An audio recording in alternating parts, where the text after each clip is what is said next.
Hi, I'm Lori Leibovich. I'm the editor of Health Magazine, and I am thrilled today to welcome Tiffany Dufu to our program. She is the author of Drop the Ball, Achieving More by Doing Less. And she's going to talk to us about her book and what we can all do to cut some things out of our life so that we can live better, happier lives. Hi, Tiffany. Thanks for having me. I'm so happy to be here. I'm thrilled that you're here. Let's just start by you talking a little bit about the book and why you wrote it. So I wrote Drop the Ball because for a couple of reasons. I do a lot of public speaking. My life's work is advancing women and girls. And I found a number of years ago that every time I would go and I would speak about issues that I thought were really important to advance women, like equal pay for equal work and affordable childcare and workplace flexibility, that when I opened up the conversation for the Q&A, the questions that I would get from women would always be very personal questions that to me had nothing to do with what I had just spoken about. And so I decided that since women kept asking me, like they ask you over and over again, how do you manage it all? How do you do it all? That if my life's work really was advancing women and girls, I should answer that question and I should do it in the most vulnerable, thoughtful way possible. And since I love books, I decided that I would answer in a book. But I also wrote the book because I meet with a lot of women, I coach a lot of women, and I find this very clear correlation between a woman's ambition, the kind of, highest level of leadership that I really want her to attain, because I think the world would be a better place if we had more women at the highest levels of leadership, and all of the responsibility that she often feels on the home front. And her kind of juggling that and feeling like, I can't really be the CEO at work because I'm already the CEO at home, and it's a lot. And so I thought that I wanted to address this whole issue of the fact that a lot of women have this life go round of a full-time career at work and a full-time career at home, and how we can really release these crazy expectations that we're supposed to do all of this to begin with. So you wrote, you had a name in the book for what you called, especially what happens at home, and you call it home control disease, which is a term that when I read the book, I started using a lot in conversation and with my husband. Who is the typical patient? Who does have home control disease, and how does she get rid of it? Sure. So, not every person has home control disease. I happen to have, for many years, a terrible case of it. And home control disease is basically when you feel that everything under your roof should be done a particular way, which is basically your way. And for me, it manifested in all kinds of small things that actually amounted to something large. So for example, I used to have a running expiration date in my head for all of the leftovers in the refrigerator, and I would expect people to eat the leftovers in a certain order. I felt that all of the hangers in the closet should face the same direction, that all of the towels in the linen closet should be folded a certain way, that the mail should be managed a certain way. And I would spend time trying to teach other people in my home how to do these things. And what happened was not that I came to this big epiphany about how important it was to drop the ball. I basically came to a point in my life, like many women do, where I couldn't do it all. I had just had my first child, and the person who used to be obsessed with never dropping a ball started dropping balls left and right. And what I did realize is that Armageddon never hit, so no one ever came to read me my Miranda rights because I hadn't paid a parking ticket, and I didn't lose my job, and no one said or they the didn't love hangers me. weren't the same Exactly. way. Yeah. Exactly. And so I decided that I would reappropriate this term, drop the ball. And so, I think the biggest question is you make a really, really strong case for the fact that we can't really show up for ourselves if we are trying to take everything on. And I guess the question is, how did you figure out what to drop? And when did you realize that you were trying to focus in on a few certain things and that everything that fell outside of that realm was no longer that important to you? Yeah, so a big part of my journey, and I really encourage other women to adopt as part of their journey, is getting clear about what matters most to you. So one of my biggest lessons, especially as this ambitious woman who felt like I was in the driver's seat of my own life and I was making all of these empowered decisions, was realizing that actually most of my decisions were just default mechanisms based on what I had been taught via what my mother did, the women who I grew up with, what I saw on television, what popular culture was telling me that I was supposed to do. And so I had to get really clear about separating the noise from what I really wanted and what was really important to me. And what matters most to me right now is advancing women and girls, surprise, surprise. I'm nurturing a really healthy relationship with my husband. We just celebrated our 20th wedding anniversary. Wow. And raising conscious global citizens. And what's important about those things is that they're not just areas of my life, my career, my marriage, my kids, but that they're what I hope to achieve in relationship to those. And that to me is the first step, because once you get clear about what matters most, then figuring out what you need to be doing in order to achieve that, and more importantly, how you can engage other people in your life to help you and support you, is a lot easier. But I think in terms of our well-being, really having clarity about that is important.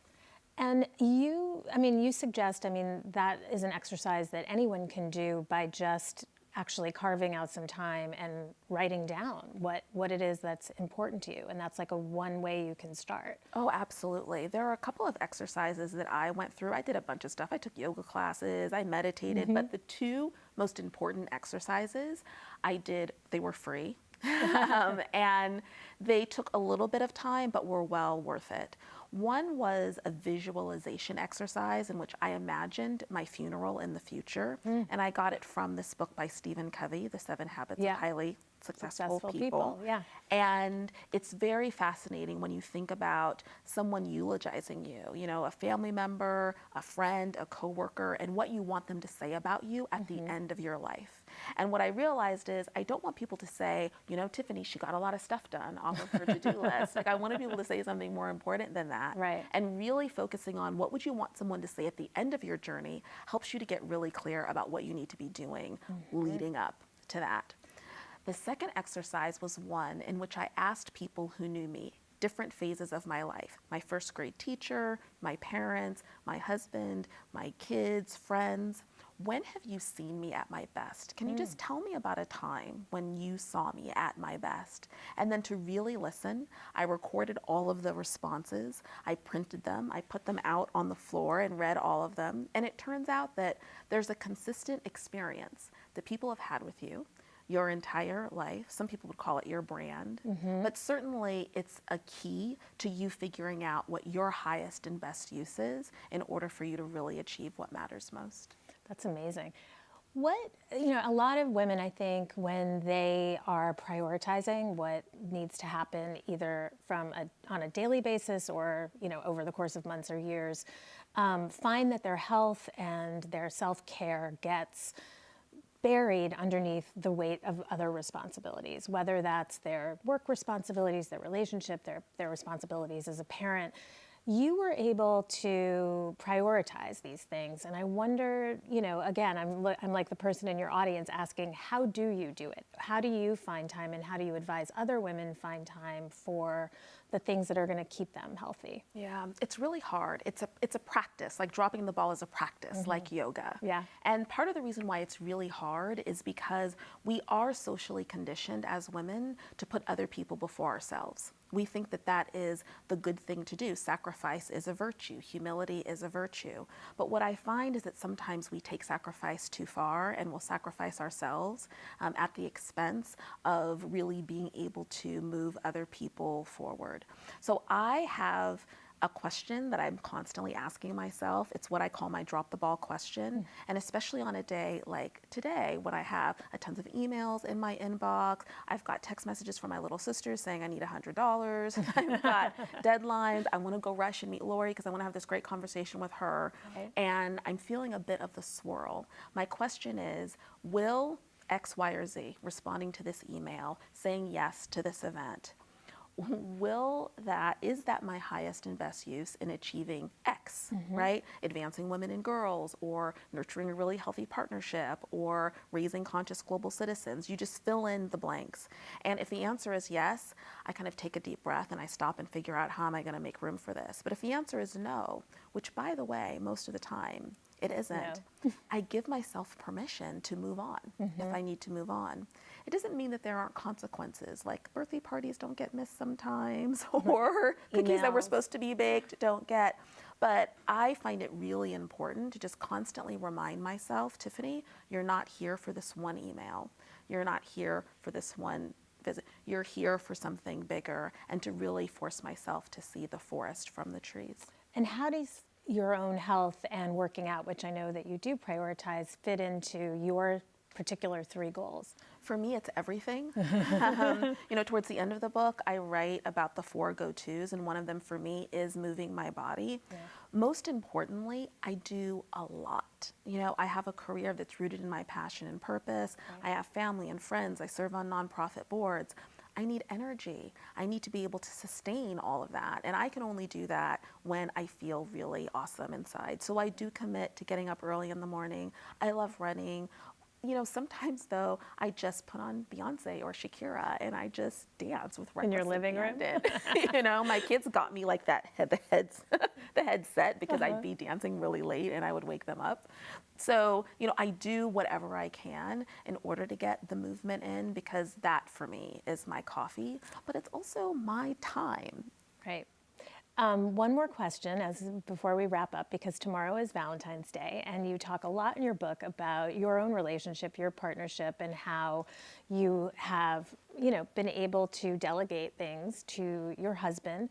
What do you think the most important thing for someone who is trying to have that conversation with their partner about needing to drop some things and needing help with getting everything done? What's the best approach there? I think the most important thing is to keep the higher purpose in mind, right? If you're asking someone to take out the recycling, that's probably a win-lose situation, just because who wants to take out the recycling? But if you can put it in a context that the person cares about, hey babe, or mom, or, Kofi, whoever it is, I've been really stressed lately. And I think it's because I've gotten clear about what really matters most to me. And I really want to make an impact in the world, but I have all these little things that are on my plate that I feel like are taking all of this space.